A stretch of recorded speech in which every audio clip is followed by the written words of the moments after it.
এই পাকা পাকা আমগুলো দেখলেই যেন মনে হয় যে কিছু একটা বানায়। তো আজকে বাড়িতে যেই পাকা আমগুলো এনেছে আমি ভাবলাম যে নতুন কিছু একটা বানিয়ে নিই।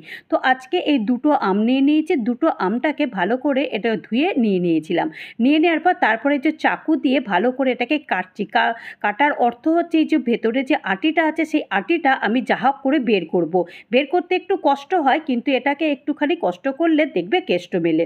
তো আস্তে আস্তে করে এটাকে চাকু দিয়ে বেশ ঘুরিয়ে ফিরিয়ে নিয়ে এই আটিটাকে বের করে নেবো। দেখো আমি সুন্দরভাবে কিন্তু আটিটাকে বের করে নিয়েছি। আটিটা দেখো কত বড়, আমটাও আসলে অনেকটাই বড়।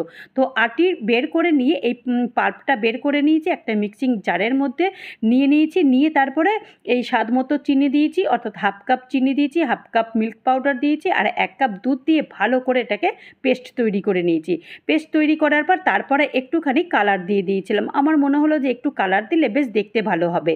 তো কালার দিয়ে তারপরে এই যে ফাঁকা আমের মধ্যে এগুলো ভালো করে এটা পুড়ে দিয়েছি। দুটো আম নিয়েছি, দুটো আম এরকম পুড়ে দিয়ে তারপর এটাকে ডিপ ফ্রিজে মোটামুটি একটা দিনের জন্য রেখে দিয়েছি। একদিন পর বের করে দেখাচ্ছি, দেখো আমটা ছাড়াচ্ছি, দেখতে এত সুন্দর লাগছে আর দেখার চাইতেও খেতে কিন্তু দুর্দান্ত লাগে। আর যদি তোমরা কেউ বানাও তাহলে কিন্তু আমাকে অবশ্যই কমেন্টে বলো যে কেমন হয়েছে। আমার তো ভীষণ ভালো লেগেছে, তোমাদের যদি ভালো লাগে অবশ্যই একটা লাইক করো।